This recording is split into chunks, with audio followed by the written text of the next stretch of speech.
It's Friday night, and you once again find yourself pre-gaming a night of debauchery at the local gay club. A couple drinks in, the resident twink grabs the remote and puts on the abracadabra music video. The room falls silent as the group of gays lock in to the gospel of Mother Monster. Before you know it, you're watching 17 music videos that you've all seen thousands of times. They call this phenomenon the music video pregame. Hey, I'm Caleb. I make movies and music, and I like to talk about them sometimes. Music videos have been a huge part of my life for almost as long as I can remember. Back in 2010, at the ripe old age of 8, my friend showed me the music video for Taylor Swift's You Belong With Me, and something happened.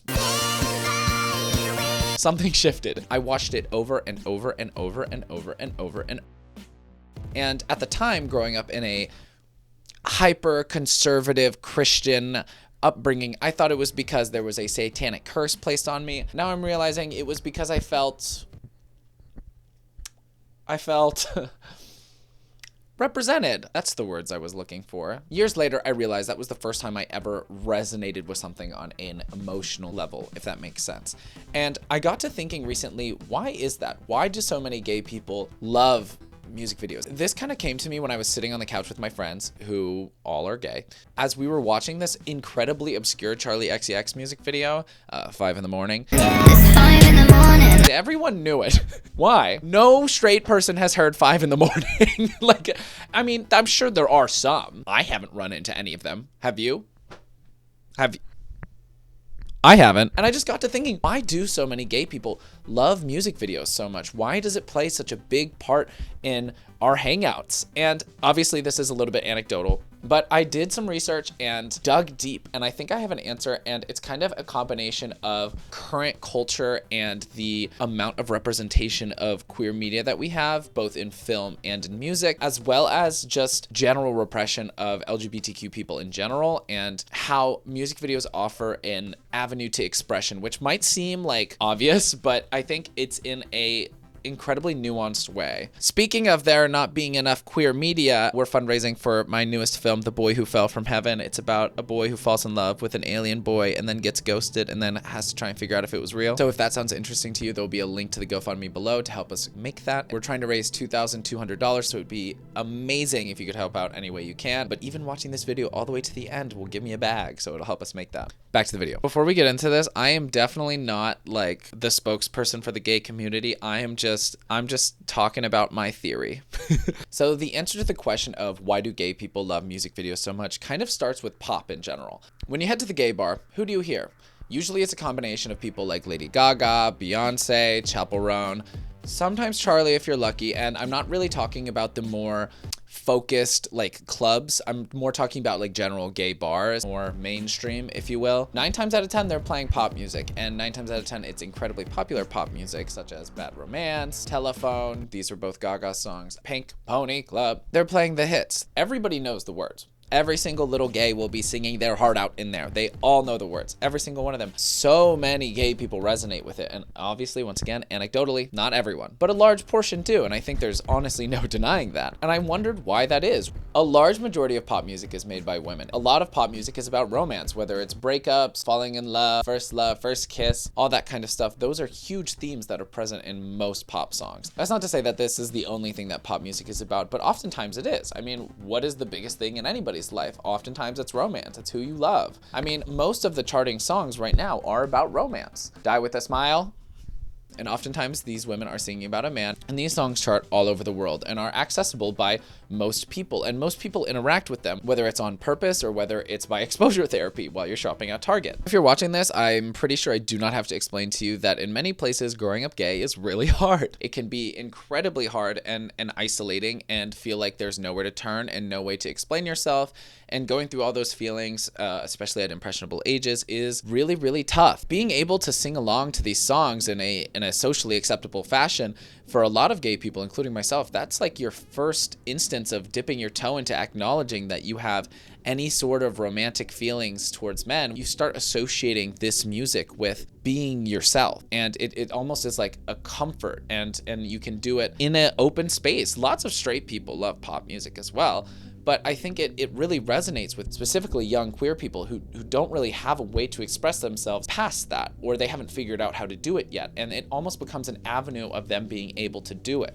These songs that are huge staples of culture and are known by many become really individual experiences where it's like, this is the first instance where I feel like I can really be myself and I can really connect with the world in a way that makes sense to me, and it's socially acceptable. And yes, I know that is not socially acceptable for a young boy to be singing Lady Gaga all of the time, but the fact that those homophobic freaks believe that pop music turns your kids gay kind of gives more evidence towards my theory. If you're catching my drift, if you're picking up what I'm putting down, in a roundabout way, people believing that pop music makes your kids gay, in a way, that kind of proves my point. It's the first connection you have to emotionally resonating with something. And since pop music is so often sung from first-person perspectives, it becomes incredibly easy to put yourself in those shoes. Whether it's conscious or subconscious, these little gay boys singing their hearts out to pop divas is more often than not a first step in understanding what they want and who they want in a socially acceptable form. It's a really intimate connection that you can have to these people's works. And when you think of like being in love and being gay, you think of Taylor Swift, you think of Lady Gaga, Bad Romance, you think of all of these huge feelings, and everything feels so much bigger because you've had to wait so much longer to understand them. It's a really intimate connection that you can have to these people's works, and pop music becomes a safe haven where for 2 to 5 minutes you can be whoever you want, love whoever you want, and you get to dance. Many queer people growing up don't have support systems. Their families and friends aren't super supportive if they grow up in a conservative area, or just in general face homophobia. So the queer people around them, whether it's their friends or just the general community, become their family. And when they aren't available, their pop mothers are. Lady Gaga is a great example of an artist who has been fiercely outspoken for LGBTQ rights and making sure that they feel seen as people. And not only that, she's also woven LGBTQ themes into a lot of her songs and focuses on empowering a community that she cares so deeply about. And what do the gays call her? Mother Monster. Some of these pop stars become heroes and icons, and sometimes even parental figures, people to look up to for young, impressionable queer people. Along with this general emotional connection to pop that I think a good amount of queer people have, there's also something to be said for the lack of LGBTQ representation in visual media, specifically film. I mean, it's no secret that there is vastly more hetero-oriented films than there are LGBTQ ones, and even then, there's way less queer characters in those heterocentral films. So on top of there not being as many LGBTQ films, they're also a lot harder to find, and you have to go over so many more hurdles to find them, specifically in countries where it's simply illegal. There are tons of countries where it's illegal to watch anything with gay people in it. And even in countries where being gay is allowed and legal, there are still, on a more cultural level, there are parents who just will straight up not show their kids films with LGBTQ people in it. And in general, you know, they aren't distributed the same. There's maybe 1 to 2 like decent LGBTQ films that come out in theaters every year on a mainstream level. And I'm talking like mainstream distributors. Obviously, I'm not talking about like just New York or LA. I'm talking about on a mainstream level. There is so many more. And I mean, there's not that many like indie films anyways. Most of the films going to theaters are like Marvel movies. But on a distribution level, queer films have a harder time getting picked up. So for queer kids growing up, where is the representation going to be found? Well, where else to start looking than their pop mother's library? Music videos are very, very easy to access. If you have an internet connection, you can watch a music video, especially from these mainstream pop stars. More often than not, music videos are incredibly emotionally expressive. Anecdotally, the song You Belong With Me. When I listened to that song, I was thinking of my crush. And when I watched that music video, I was thinking of my crush. I think it's one of those things where you feel like somebody else feels the same things that you do. Somebody else has these big crash out feelings that you have that feel insurmountable and isolationist. You're able to, for a minute, see yourself on the screen. And it's not necessarily because it is inherently queer media. It becomes queer media by osmosis in a way. It becomes important to you as a queer person, and that connects you to other people that it's important to. So many queer people resonate with it and then find community in resonating with it. I think it honestly becomes a part of queer culture. That love of music videos really comes from a combination of things. It comes from a scarcity of feeling represented in media and a need to connect with somebody that you feel a connection with. In short, music videos activate the dormant woke mind virus implanted into children via 5G towers at birth.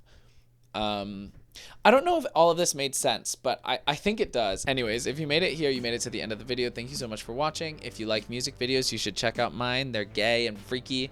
And if you like movies and you want to watch more gay ones, you should check out my movies. They're gay and sweet usually.